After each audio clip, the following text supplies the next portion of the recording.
Hello everyone and welcome to my channel. My name is Taylor Edwards, and in today's video I'm going to be showing some concepts and a simple exercise that we can use to increase our hand speed on the drums, mainly focusing on the single stroke roll. Now, the short and easy answer on getting faster hands is to just simply practice a bunch, but this video is going to hopefully give you some specific practice techniques that you can focus on to improve your hand speed.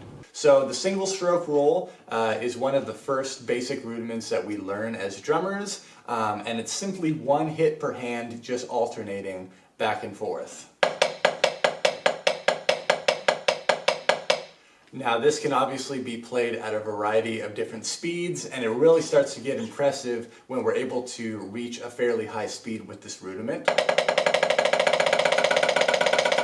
We use single strokes all the time in drumming in different grooves.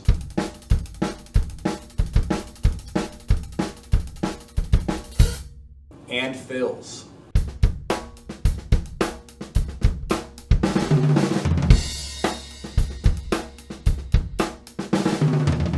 I do not consider myself to be the world's fastest drummer, and definitely far from it. In fact, my single stroke speed is something that still to this day I'm constantly working on improving. So before we even get into the exercise, it's important to discuss some basic technique things to make sure that we're approaching the drum and approaching the sticks in the best way possible. I'm not going to get super deep into stick technique today, but we do want to make sure that both of our hands are holding the sticks the same way.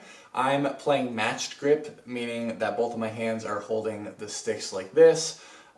In general, we want to hold the stick about a third of the way up from the bottom of the stick, primarily between our thumb and pointer finger. This is called the fulcrum, although there are tons of variations on grips out there. When we approach the drum and play, we want to make sure that we're allowing the stick to fully rebound when we're playing.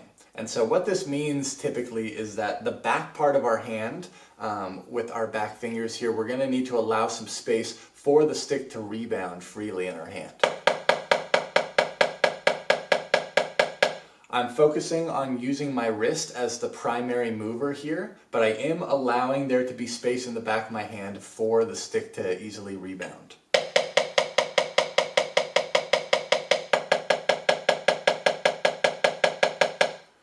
A common mistake that a lot of beginners make is gripping too hard on the stick, especially with our back fingers. If we're slamming the stick into our hand like this is drastically restricting the amount of rebound that the stick is going to be able to receive, and it's making it harder for us to play, when in reality we could use the natural rebound of the stick to help us go faster.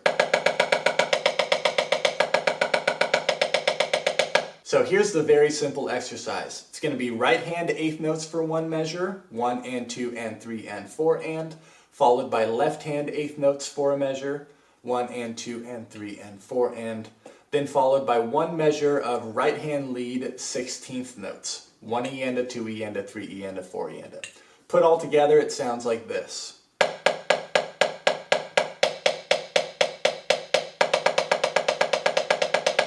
Exercise is super simple and super short, but we're going to repeat this over and over and over again to really be able to hone in on our technique.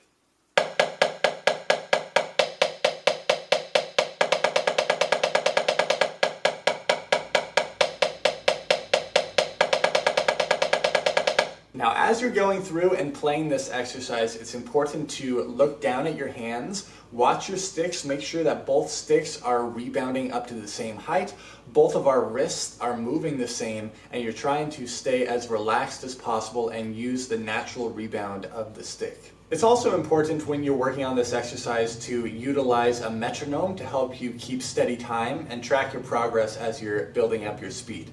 This is what it sounds like at 120 beats per minute.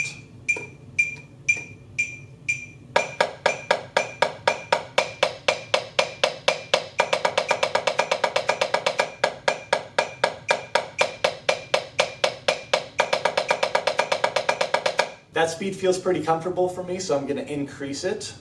We're sitting at 150 now.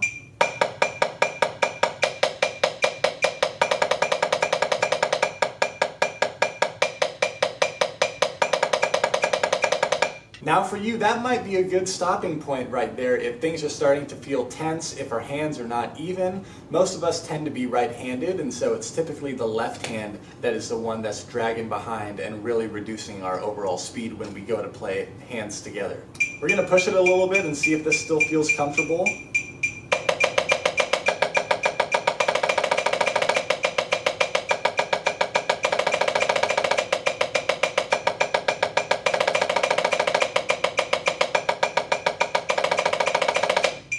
Had kind of a rough start there, but it ended up feeling all right. Let's see if I can go a little faster.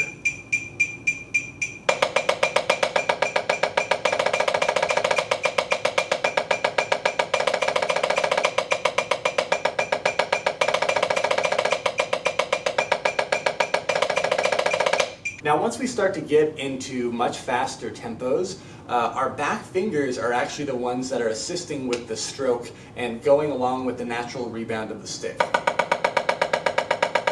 So even though my wrist is still the primary mover of the stick, it's the smaller muscles within the hand, the fingers, that help make the stick go faster. Now let's move this over to the drum set and explore some different ways that we can build our speed moving around the kit. So now that we're over on the drum set, we're going to take the same practice pad exercise we were just playing and apply this to the snare drum. If you want to get your feet involved with this, I suggest starting with the left foot, the hi-hat foot, and I'm going to be keeping half notes in my left foot while I play this exercise on the snare.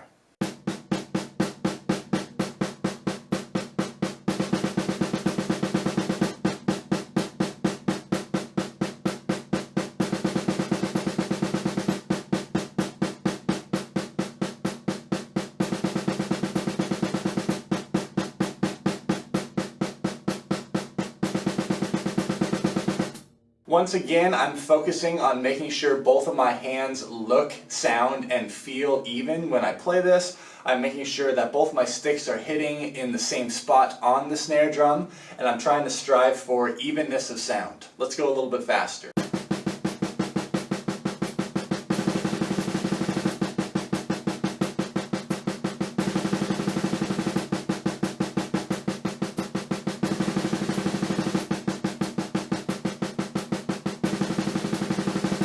I'm still thinking about trying to stay as relaxed as possible, feeling the rebound with every stroke, and as I get faster, feeling my fingers helping out with the motion.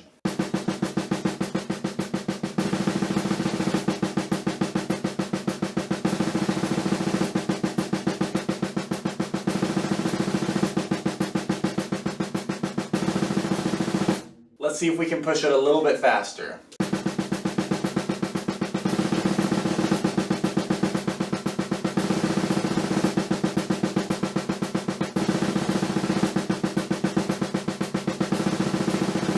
When you're playing on a snare drum or a hi-hat or a cymbal, something that has a lot of rebound, you're really able to use these fingers to develop faster strokes. As we move down the drum set onto the toms where the tension is a lot looser, it becomes more of the wrist's job to really initiate the stroke. And so if I try to play the same exercise over on the floor tom here, which is a much looser tension, my wrists are going to have to work a lot more than my fingers, and I'm really going to start to feel a burn in my forearm here working those muscles.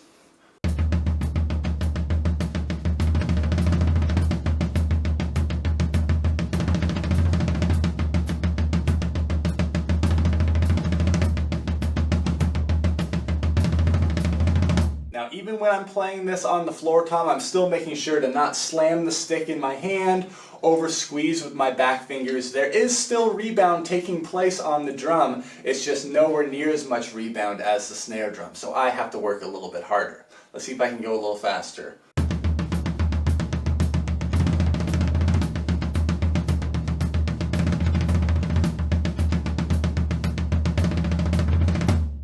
Forearms are definitely feeling a little bit warm after that workout. Now, what if we applied this concept to start moving around the drum set, utilizing this as kind of a fill?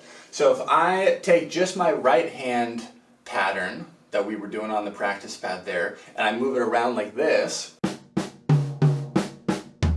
I'm going to take the same thing with my left hand, And when I play the 16th notes, I'm going to move around in that same motion that I just did with each of my hands.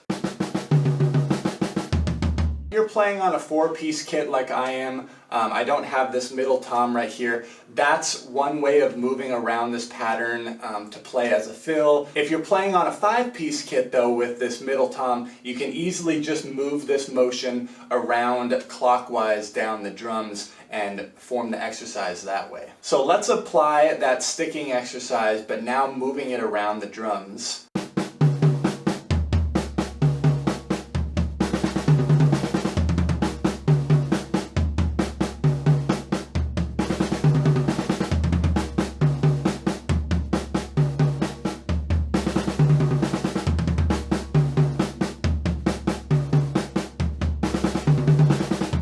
Let's try it a little faster.